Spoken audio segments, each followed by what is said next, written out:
So we're going to be starting the session with Dr. Gregory Afinogenov, and the session is around a book that he wrote 4 years ago called Spies and Scholars, Chinese Secrets and Imperial Russia's Quest for World Power, published by the Harvard University Press, called Belknap.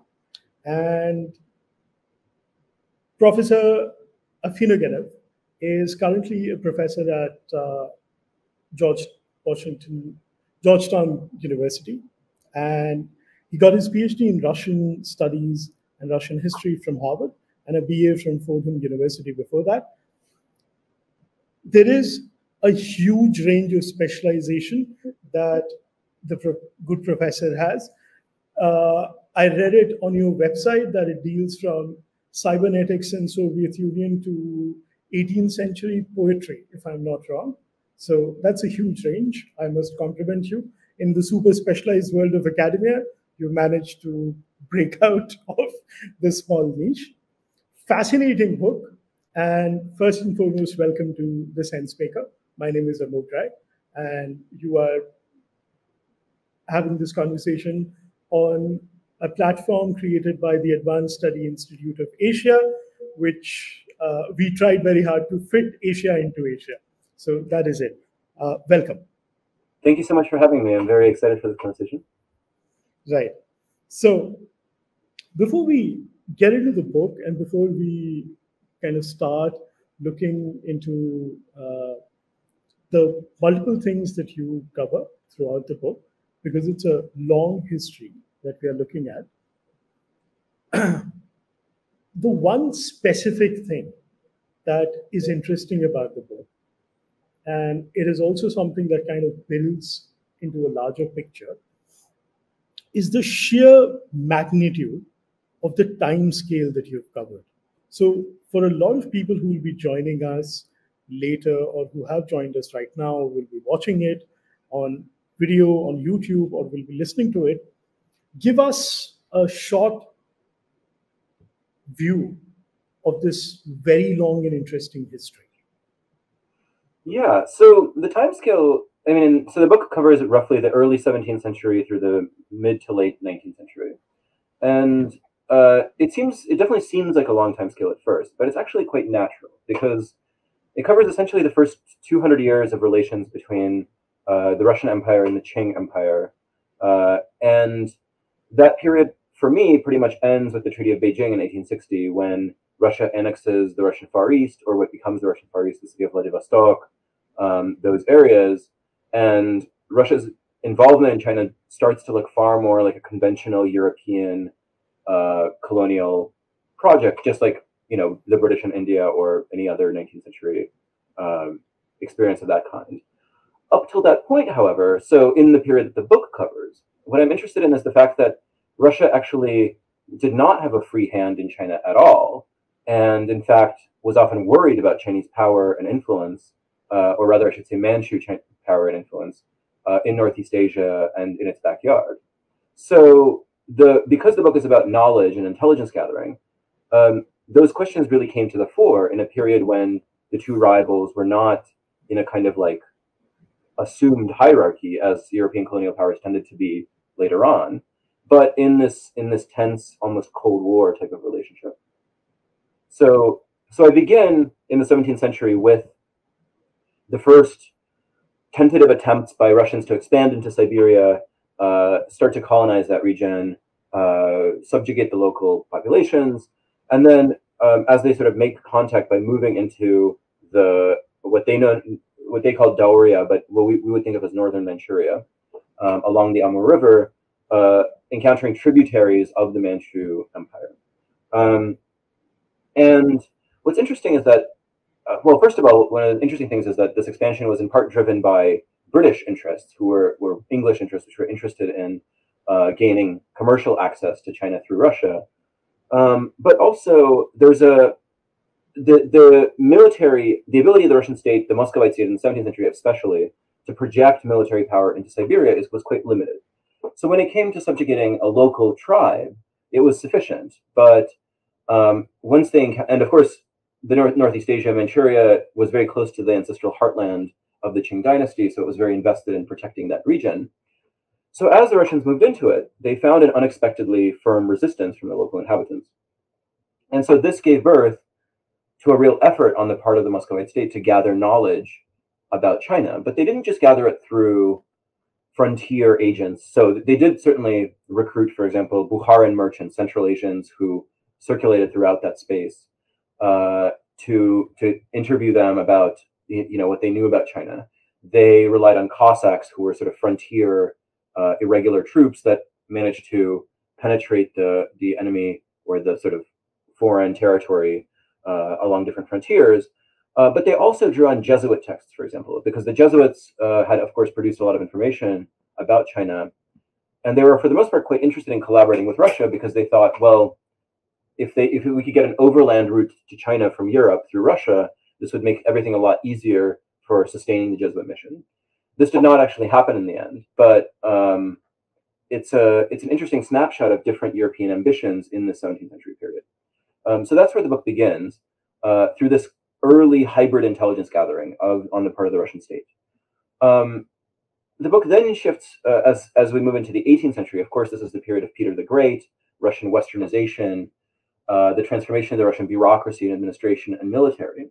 And what's interesting about this period for me is that westernization does not actually result in better knowledge necessarily. And this is a constant theme in the book, right? That this is a story of change, but it's not a story of progress. Because as it turns out, the standards by which intelligence and knowledge are being measured are standards that change according to the priorities of each time period. And also standards that change according to the configuration of institutions that is involved in the making of these kinds of knowledge, right? So in the 17th century, you have local governors in Siberia who are very interested in producing this knowledge, and as well as the College of Foreign Affairs, or the Chancellery of Foreign Affairs in the 17th century. In the 18th century, the Academy of Sciences starts to get involved, but really the biggest actor, and there's also a Russian ecclesiastical mission that's established in Beijing that serves as a kind of clearinghouse for a lot of this knowledge. And it's trained students who become translators of Manchu and Chinese, although not as many. And it's, of course, a very dysfunctional institution. It's not organized or bureaucratic at all, despite our stereotypes about what the Petrine state was like. But the most important motivation for the early part of the 18th century is really commercial. So the trade caravan that goes ultimately from Moscow to Beijing, carrying furs from Russia and bringing back things like tea, porcelain, tobacco, silk, these kinds of goods, that caravan is not just an economic entity.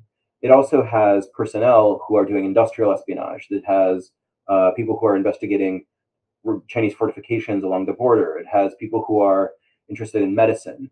So the caravan becomes a kind of an all-purpose intelligence institution oriented towards the needs of a kind of economic, cameralist Petrine state. As we move into the late 18th century, there's an increasing element of frontier competition because the steppe is being carved up between Russia and the Qing, with the sort of like the western part of the steppe going to Russia and the Qing destroying the Jungar Confederation, conquering what is now Xinjiang, and leaving the Cossacks kind of positioned in between the two. And as that struggle reaches a point where the two empires now share a border in the Xinjiang region, this becomes a real moment of tension between the two empires, because the Russians are obsessed with the Mongols, for example. Are the Mongols going to defect to Russia, having been what they feel is very oppressed by the Qing Empire? And if so, how is that going to happen? So there becomes a lot more what we consider classical espionage, right? People who are going across the border to have secret meetings with Mongol agents, to take oaths of loyalty in exchange for Russian rewards and that kind of thing. This project to make the Mongols defect and therefore to gain control of the Great Steppe does not really pan out for Russia. And so at the end of the 18th century, we really shift into a period where Russia is growing as a global power and competing especially with Britain, but also with France and with other, but primarily Britain and France, really. And that's really the moment where Russia starts to think of this region not as part of an Asian-specific confrontation, a kind of local rivalry with China, but as part of a global rivalry with Britain. And so a lot of the center of gravity of the intelligence gathering shifts to St. Petersburg, where they start to think in terms of like global conspiracies and their involvement in all kinds of global plots. Of course, you're probably familiar with the McCartney mission, in which the British try to establish commercial contacts with the Russian state. The Russians are obsessed with this mission, obsessed with finding information about it, countering it, sending another mission to counteract its effects, all of these kinds of things. So we can see that a lot of the local actors who were so involved in the 18th century in producing knowledge end up being sidelined by 1800 in favor of people who are much more ensconced in the St. Petersburg world of high politics.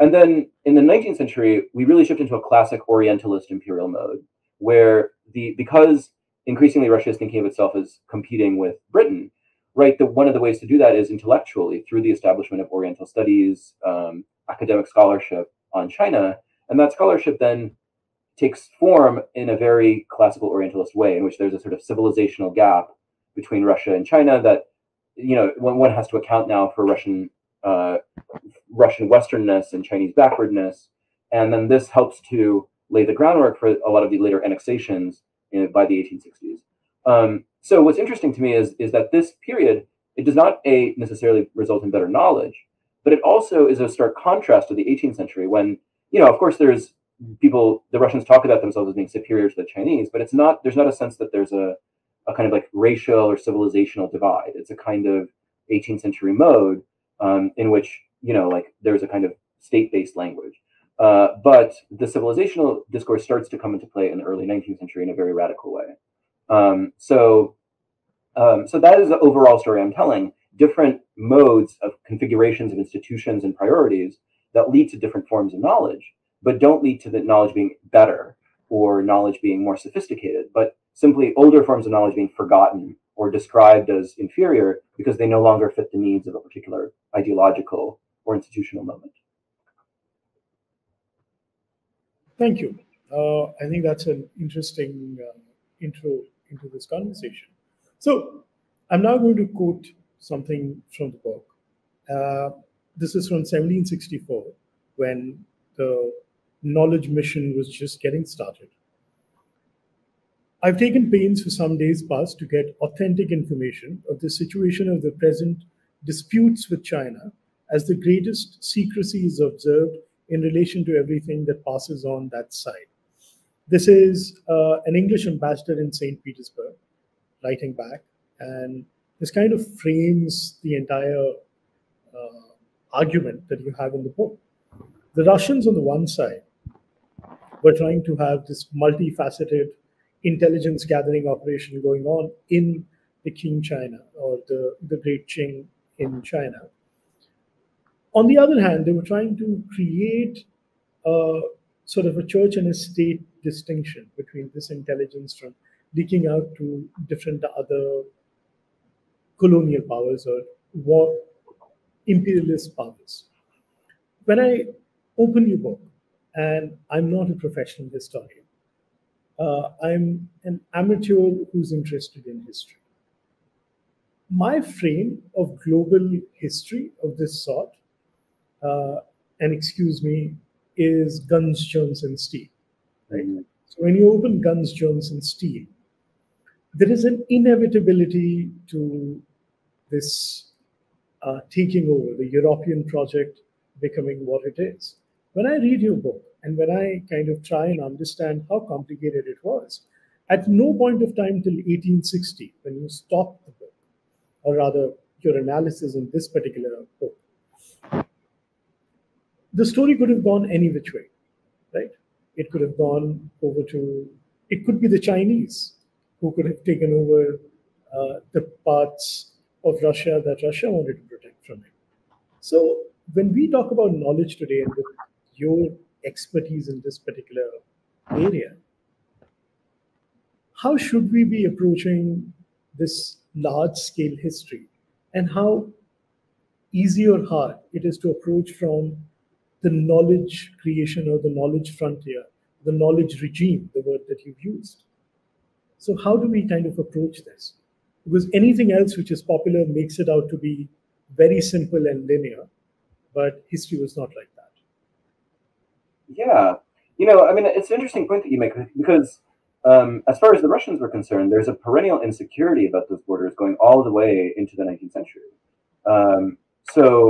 And in part, one of the reasons for that is what makes the Russian army militarily superior in the 18th century is its ability to wield a kind of sophisticated logistical apparatus and a kind of like large-scale deployment of troops and so on. None of this is actually possible in Siberia because the infrastructure doesn't exist. So the longest land border in the world stretches between Russia and the Qing Empire around 1800. And that entire frontier on the Russian side is guarded by something like 20,000 troops. That thousands and thousands of miles, stretching from what is now Xinjiang to the Pacific Ocean. 25,000 troops, which is what you would have as a small corps in the 7 Years' War. So of course, and so they're constantly worried about this because the Qing have a much larger ability to wield military force in that region. And even in 1860, when Russia is able to seize all of these territories, it's not because somehow the Russian advantage in medicine or technology or even population or anything like that was superior. The Qing were preoccupied with the Taiping Rebellion and with the Second Opium War, so they had to sacrifice essentially the northern frontier because the other frontiers were much more pressing. But also the Russian negotiator was kind of like convinced the Europeans that he was necessary as a mediator with the Chinese, and then convinced the Chinese he was necessary as a mediator with the Europeans. So the whole thing was a kind of like ploy. It was not the outcome of a civilizational triumph. It was simply being in the right place at the right time when an unprecedented series of crises struck the Qing Empire. And when this only really changed, I would say, by 1900 when the Great Siberian Railroad opened, of course. But this is, of course, right after that is the Russo-Japanese War. So the idea that this is in any kind of lasting way a monument to the successful westernization of Russia or the inevitable triumph of Western arms is just completely misleading. And so if that's true, we have to make sense of how the participants understood their relationships to one another in different moments. And that's, I think, where the knowledge regime paradigm comes in. Because if we can't assume that they had this sense of security, we have to understand where their insecurities came from and how these insecurities resulted in their attempt to reassure themselves or gain a comparative advantage by pursuing different kinds of knowledge. Because let's say if you're worried about your neighbor attacking you, if you live in a house and you're worried that your neighbor is going to come to your house and break in, you're going to try to put up cameras. You're going to try to gain knowledge about his intentions, and that is really the kind of priorities that they were thinking about, as much defensive as offensive, really, a lot of the time. Thank you. It kind of simplifies a version of the history. And now I'm going to come to, so one of the most interesting things about this book is that in parts, I mean, of course, it's a serious history, but in parts, it also, you have characters who are straight from Nikolai Gogol's Dead Souls. And I'm going to actually quote one of my favorite bits, right? You call the catastrophe of the Russian ecclesiastical mission in 18th century Beijing. The Russian staffers of the mission, you write, were chosen involuntarily and haphazardly with a few months' notice, and in almost all the cases dreamed of nothing more than to be allowed to return to Russia. They lived in poverty, they stewed in utter social isolation, and moreover, they were constantly drunk, a fact noted not only by hostile observers, but by the missionaries themselves. This is all happening in the backdrop of what you just called Peter the Great's great sort of modernization of Russia. And yet, this is such a pivotal thing. This is perhaps one of the most important nodes of intelligence gathering they've got going in Beijing. And this was almost like a banana republic's covert intelligence gathering. What does this tell us about the Russian state at that point of time and how it saw itself? Yeah, I mean, I do think these characters are very important because they show just how slender a lot of this apparatus was. The Russian College of Foreign Affairs, respectively the Ministry of Foreign Affairs in the 18th century, had let's say 10 experts on French, right, and one person who spoke Manchu and Chinese. And that meant that the personality of that one person had a lot of influence on diplomacy that that affected the fates of millions of people.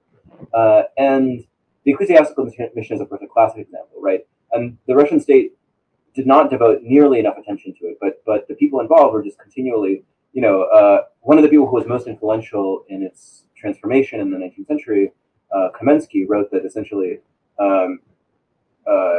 compared to service in the depths of the fatherland, meaning something like rural Siberia, service in China compares to that as a long period of pleasure, or as a long period of pain compares to a long period of pleasure, right? So this is he just experiences. He was in Beijing for 10 years as a student, and then that is what his reflection was. This whole thing was an enormous waste of time and energy, and everyone just suffered for it and completely needlessly.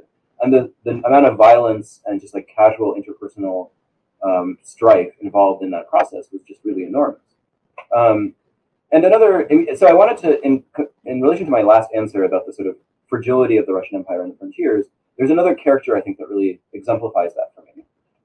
And that is this guy, Moritz Benyovsky, who is a kind of Hungarian who claimed to be a nobleman who fought in Poland in the 1760s, was taken prisoner, escaped, was taken prisoner again, and then the Russians took him prisoner and then sent him to Kamchatka on the Pacific Ocean, thinking, okay, well, if we send him this far away, there's no way he's going to escape again. So what he does is he creates a conspiracy of the prisoners in Kamchatka, about 100, 200 people, and seizes control of the peninsula. So you can see how fragile the Russian presence really was if a band of 200 prisoners can just seize control of the Russian forts on the territory, steal a ship, and then sail away. And he ends up being later taken to China, to France. He approaches the American government. There's all kinds of stories. But one of the things that the Russian government is very terrified of as a result of this is just that it reveals, and this is where the secrecy piece comes in, it reveals just how dangerous the situation is for the Russians if, for example, the British find out how poorly defended this territory is. Because secrecy is for them an attempt at security. Because, they really have no way to supply. There was like 200 Cossacks in Kamchatka. That's the military complement of Kamchatka. Most of those people don't have weapons, and they're just sort of sitting around most of the time. So any kind of invasion force would have overwhelmed the island very easily, the peninsula, I mean. And meanwhile, other powers in Europe have also very little idea of what's going on there, but from the opposite perspective. So the French, and part as a result of what Benyovsky tells them, become convinced that there's this massive invasion force massing in Kamchatka to attack Japan or China or one of the other East Asian states, and that it's going to be 20,000 people, that the British have agreed to send ships to support the invasion and all this kind of stuff, right? And that just shows you just how fantastical a lot of the world of 18th century high diplomacy is, how based it is on just kind of like rumor and poorly sourced information.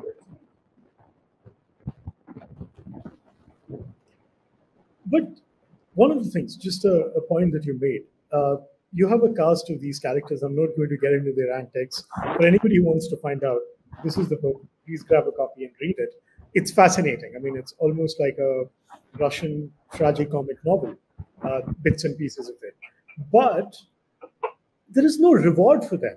Like, you have a lot of this. You have this in Germany. You have this in England. You have a lot of these people who go out, who kind of slave for the empire, motherland, fatherland.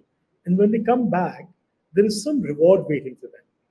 One of the sad bit of this is that almost all of the Russian scholars, they tried very hard to be professors in different sort of imperial machineries that you had got going, but they never got up. So they were treated very poorly by the state they were trying to serve. And one of the things perhaps later in the conversation is I would actually want to understand, because from the book it doesn't quite come out, what their interest was. I mean, apart from the fact that this is what they were good at. But they could have done this, they could have done just about anything else. They were not published. They very rarely got any credit. And yet they were the ones who were the frontier people for this massive intelligence gathering operation that was going on, and not just in knowledge machinery, but even in the caravans. So perhaps we'll come to that. When I read this book and I go through everything that you've written around it, I also look into the references. One thing is very clear, which you've also just made it clear. The Russians had a great control of the information processing system. They had perhaps one of the best sources of information about the Great Qing. But they controlled no trade. Explain this contradiction. So they had all the information, and the Brits and the Portuguese and other massive European operations were flourishing in parts of China. So was this because the great social experiment in Russia really had its moments of fits and starts? It focused on something for a period of 10, 15 years and then forgot about it? Because what would explain this inability to profit from all this information? Yeah, okay. Yeah, this is a great set of questions. I want to take kind of both of them in order. So the first one I think really has to do with the social history angle of my book, which is that the kinds of people that I'm writing about here are not nobles, right? They're not the upper echelon of society. The nobility is about 1 to 2% of the population. And they're not peasants either. They're not serfs. They're not obviously working on the land. They're this vast kind of like, not vast, but like 5 to 10% of the population, let's say, a kind of service class. And those people, it's not like in Britain where you could go to India and make millions of pounds and come back, in a bob and have an estate. What these people are hoping for is that they'll have a good enough service record that they'll be promoted to a level where they can get hereditary nobility. And at that point, maybe their children, if they're lucky, will have a shot at a kind of life of luxury. But the thing is, there's no other way to achieve social status aside from doing it. Like, none of these people really had any realistic option of not taking the job, because that would have meant abandoning certain hereditary, like, their, for example, hereditary status as members of the clergy, or all of their education with which they've been trained, and to become members of the sort of the staff of the Ministry of Foreign Affairs or the College of Foreign Affairs. So it's really a very bureaucratic state. But there's the flip side to that, which is a lot of the arguments about Peter the Great and Petrine reforms have focused on the question of modernization and to what extent was the Petrine state a meritocracy. And certainly the table of ranks and other principles of Petrine organization suggest a kind of merit as a criterion of social advancement and so on and so forth. But what I think the experience of the people in this book shows is that meritocracy wasn't really the rule.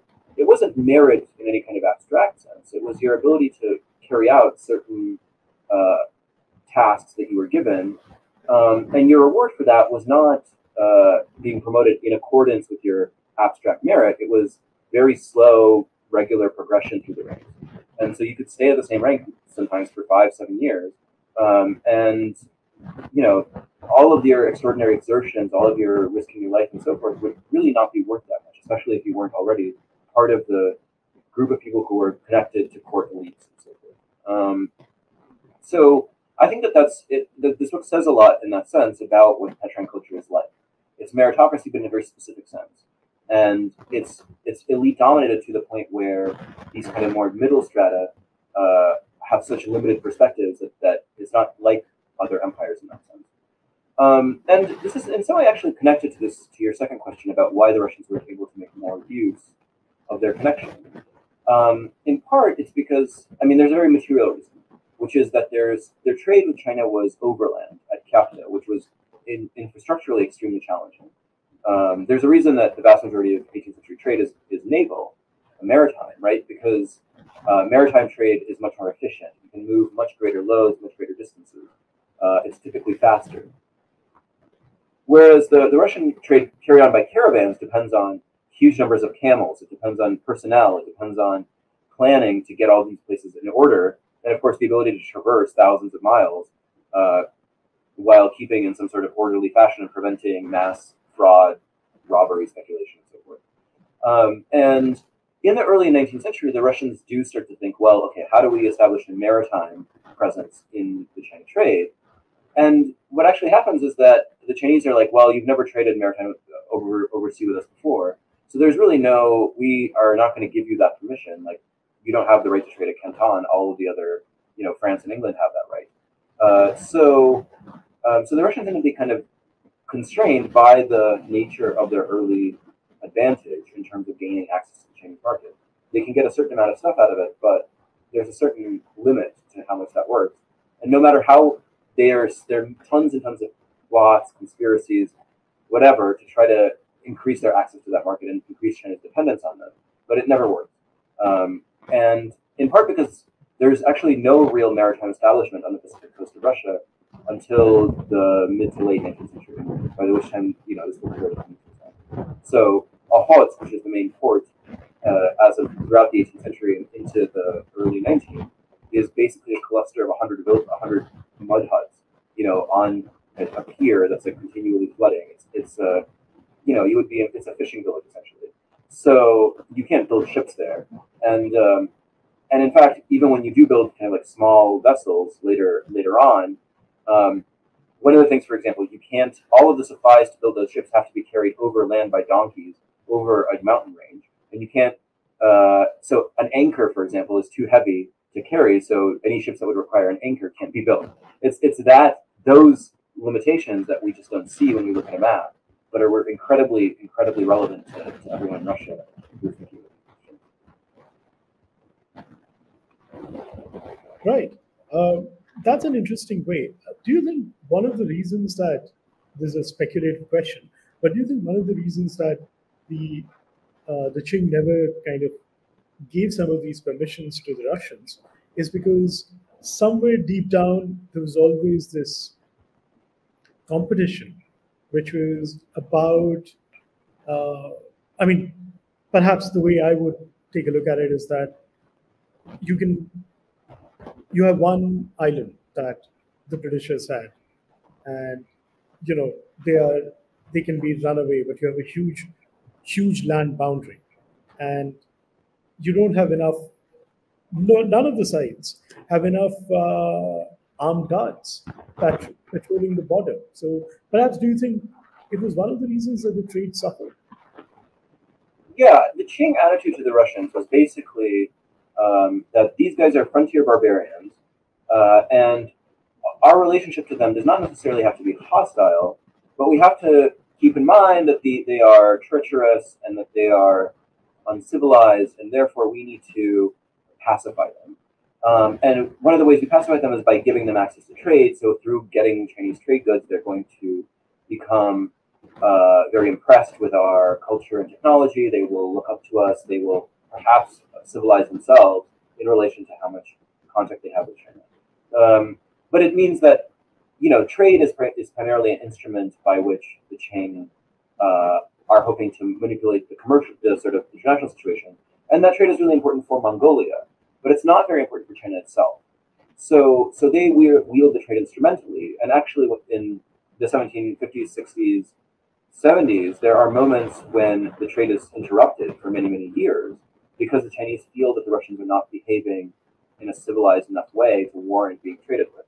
So that that instrumental attitude on the part of the Qing really shapes the horizons for Russian involvement in that region. And it also drives, for the Russians, especially rulers like Catherine the Great, it drives a sense that we need to expand our pressure on China and to be able to do more in that market, because otherwise we're completely at the mercy of their decision to close the trade or open it over them. And that's kind of an interesting dynamic. There's even a funny kind of moment where one of the main trade goods that the Russians are buying from China is rhubarb, which is a medicinal plant that's widely used in Europe in the 18th century. So the Russians buy this rhubarb from China and then resell it on the European market at a very high markup.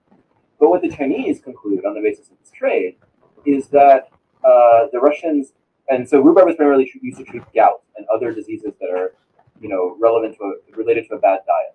So the Chinese conclude that the Russians need all this rhubarb because their diet is so bad and that they're so sick all the time from eating too much fish. So if they stop selling the rhubarb, the Russians are all going to start to get sick and they're going to start to die. And then this will, put the Chinese in a better position. And of course, this doesn't pan out, but it is an interesting, and this is as late as the 1780s. They're thinking about this. So it's an interesting kind of moment because even though the two sides had now at that point been in contact for 100 years, they still understand each other quite poorly, at least on the level of sort of high state policy. So this is actually one of the most important aspects, actually two of the things that we brought up. One, that they were in contact, both these empires were in contact with each other for a very long period of time. But they understood each other very badly. One of the things that kind of jumps up when you read this book is how little the Chinese tried. I mean, of course, they had their different systems where they tried to understand what were they doing in Beijing, what they were doing on the frontiers of China, or rather the frontiers of the Great Qing. But they didn't really make an excursion. They didn't really try to understand it as systematically as the Russians did. So this raises a question. At any point of time, did the Russian and the Great Qing, as it was called, did they exchange ideas about political rule? Because there seems to be a lot of other spillover that has happened from the late Qing to Russia. And some I could see in Chinese history, because that is something that I am interested in. But I just wanted to understand, was some ideas about how you should rule Peter the Great, the first Tsar of all of Russia, despotism, was that at any point of time influenced by Chinese history?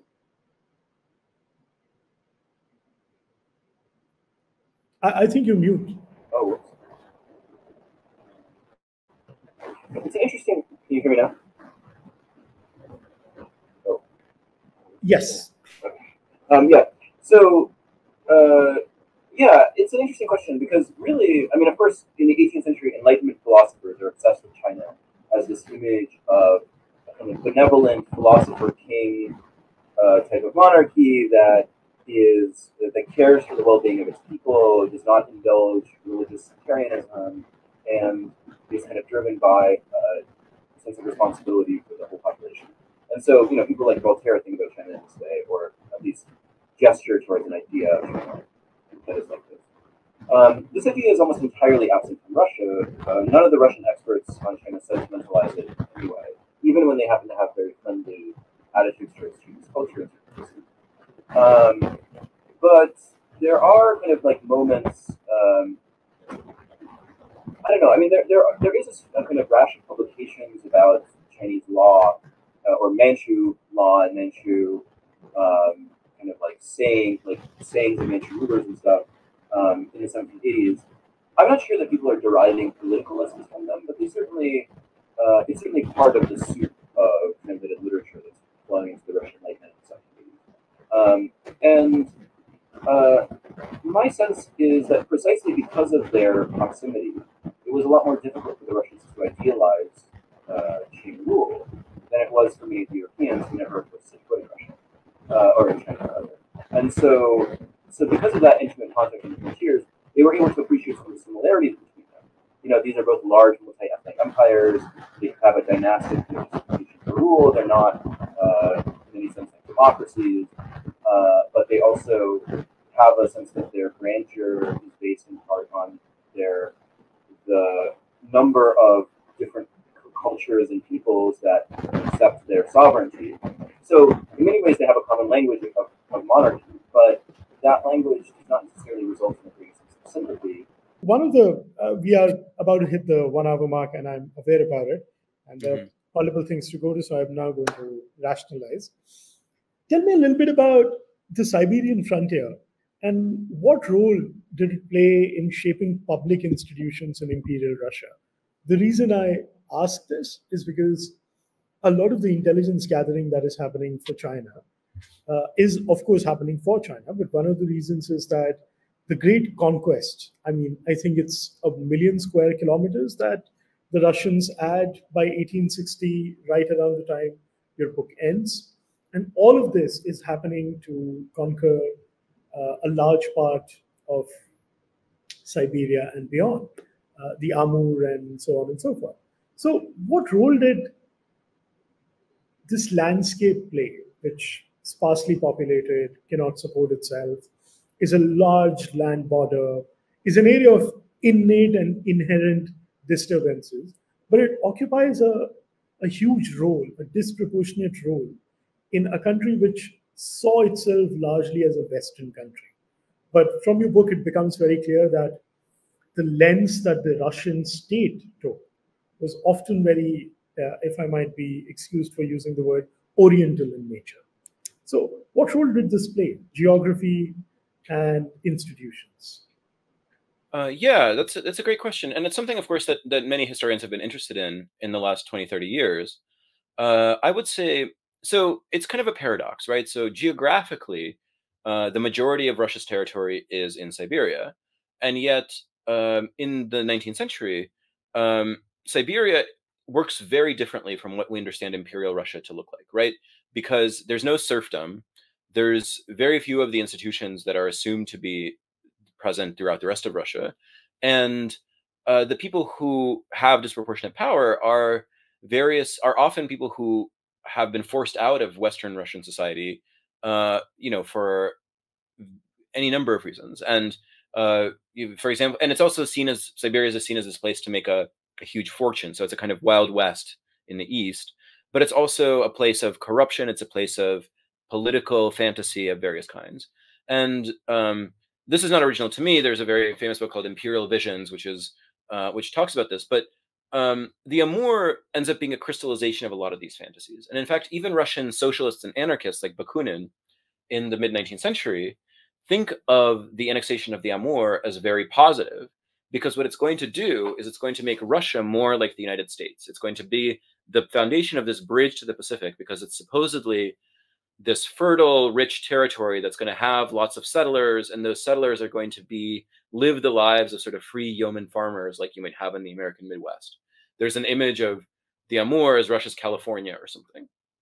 And so that allure is very prominent. And it, in part, it works in the mid-19th century because a lot of these imperialist European policymakers are thinking about this part of China as something they want to annex. And they're drawing on 17th century documents that describe this territory as being much richer than the rest of Siberia. In fact, it turns out that that territory is never quite as rich as they said it would be. And it's, even to this day, it's not very economically developed and the population still struggles. But it becomes this repository of all these fantasies about how it's going to be the springboard for Russia's democratization and Westernization even further. And so it is kind of interesting because in the 18th century, that had really the people who were being listened to in terms of frontier policy before the 1780s, I want to say, are people who had a lot of experience on that frontier. So people like Governor Bartholomew Jacobi, who was kind of responsible for the southern frontier throughout the 1750s and 60s. And those people were very intimately aware not just of the economic limitations of that region, but also of the fact that it depended very deeply on relations with indigenous peoples, especially the Buryats and the Mongols, who are very closely related.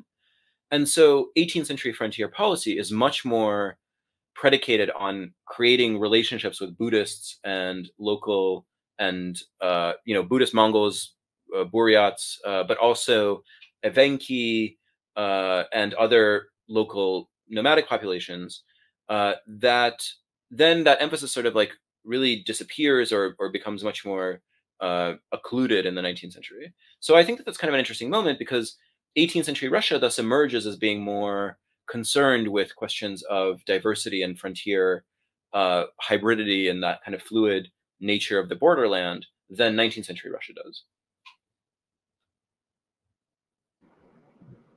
Okay, so now I'm going to quote you again because one of the questions that I have to ask is my favorite part from the book. The caravan is a knowledge bureaucracy, because I think this is the place where it really got turned into an art and a science.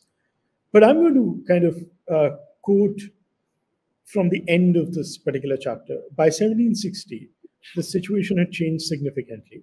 Diplomatic tensions were escalating to such an extent that the College of Foreign Affairs concluded it is to be feared that the Qing will raid and despoil our caravans if it is sent at this time. This is culminating a long, almost ineffective, a lot of hopeful but ineffective trade or dreams of trade have all come crashing down. The caravan as a knowledge bureaucracy, the caravan as a trade mechanism has failed. This was supposed to be a temporary ban, but 2 years later, it became a permanent ban. And yet, this was a very fascinating chapter in history. Tell us a bit about what really worked in this and what could have changed it positively had some, because throughout this chapter you have interjections about had this happened slightly differently, it would have been a much better mechanism, be it in human resource, be it in the people who were sent, or be it in terms of the load that the expectations of the Russian state on this very transitory instrument. Yeah, so I mean, I don't necessarily think that the caravan was like salvageable as an institution, and I'm going to explain why, which is lots of people in the 18th century think about ways to reform the caravan. And the way they think about it tends to be, well, you know, it's so controlled by the government, it's so regulated, we need to open it up to private trade, and so forth. And it's probably true that it could have generated more profit if it had been open to private trade, since it was essentially a state-run institution.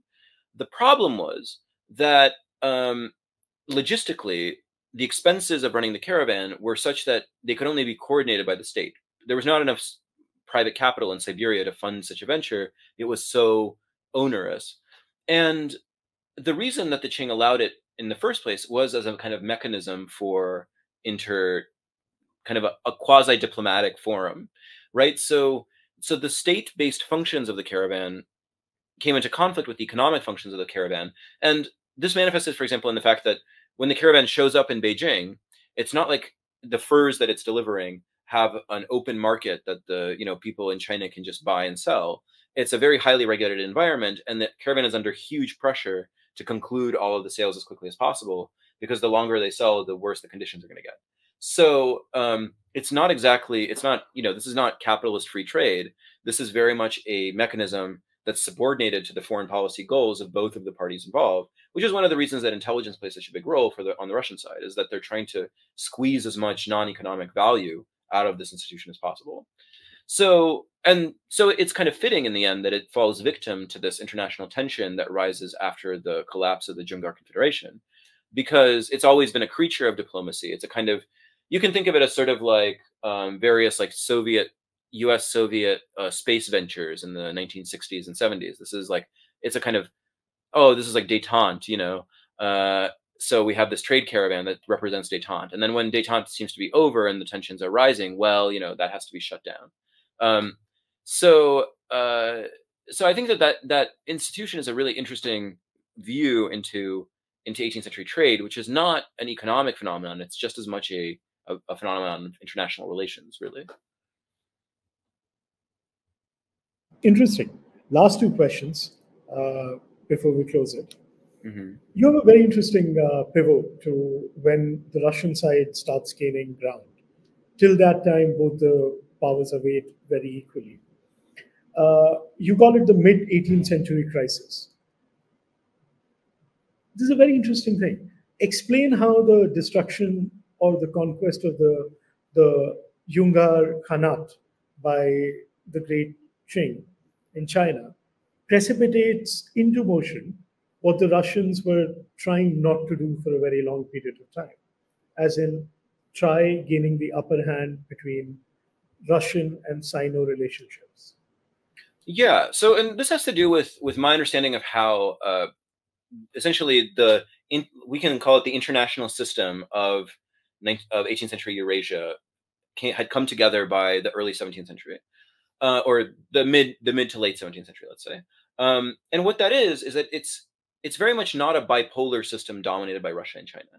Russia and China are both very important actors, but what they rely on is the ability to leverage alliances and agreements with smaller powers, the Kazakhs, the Dzungars, the Mongols, the Kievan Khanate, and so forth. And these powers have an ability to sort of maintain a kind of equilibrium by entering into these different agreements. And in fact, one of the reasons that the Treaty of Kyakhta, which determines Russo-Qing diplomatic relations for the following, for the following 200 years in the 1720s, is signed in the first place, is that the Qing are worried that in their ongoing war with the Dzungars are going to call in the Russians as support and thus upset the balance of power, right? So what the implosion of the Dzungar Khanate does is it removes the most important player in that equilibrium. And the Kazakhs then, they don't have the ability to sort of like act as a state in this period. They sort of maneuver from side to side, seeking their advantage, but they're not organized enough to really to sort of play the same role as the Dzungars had. And so that precipitates the crisis, because suddenly the Russians are like, well, now there's basically just the two of us. There's basically just Russia and China. And when it comes to the border, we are much weaker than they are, because they have this vast army that they've just used to crush the Dzungars.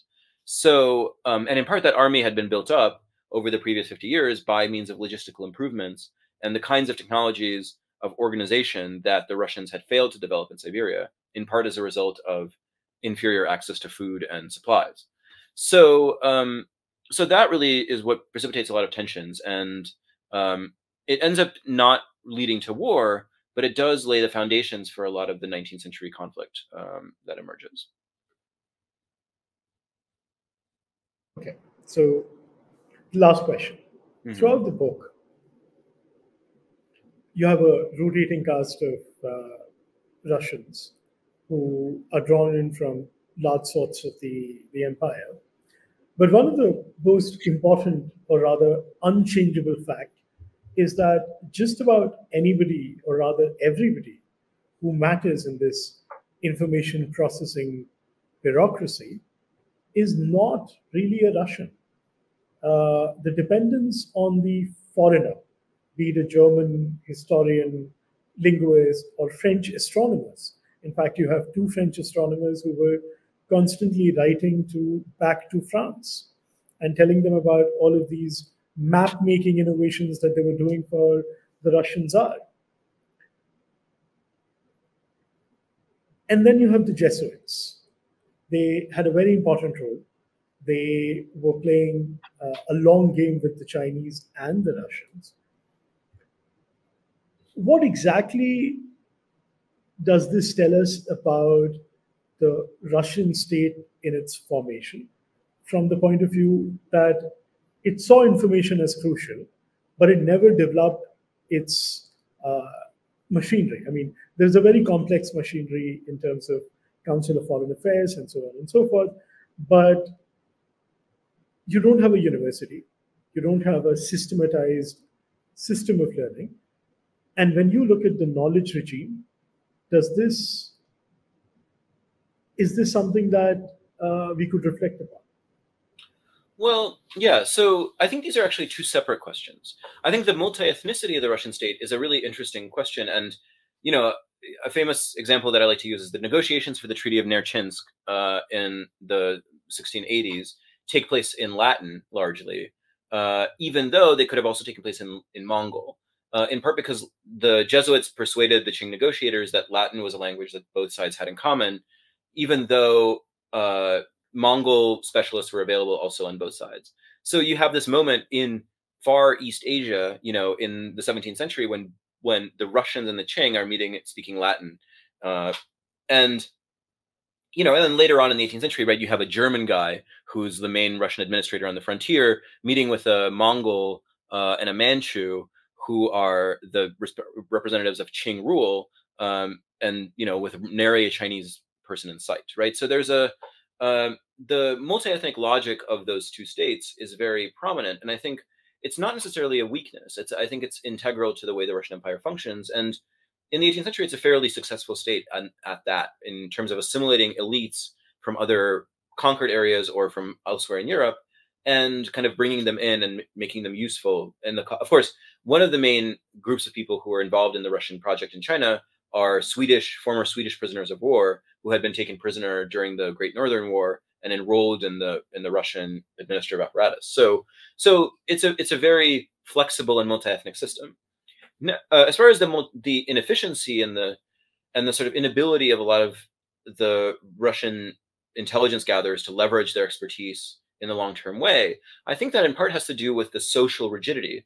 So it's a kind of ethnic and linguistic and religious flexibility, but when it comes to social status, it's very inflexible. So hierarchy is a principle that exists over and above any kind of meritocratic or functional relevance. And therefore, so a lot of the experts on China are too socially low class to have a lot of influence on policy. And I think that that's one of the reasons that the apparatus doesn't end up being as successful as it could have been. That was the last question. And it's an interesting book, and this was an interesting conversation. Thank you so much for having me. Thank you very much. Thank you very much. Have a great evening.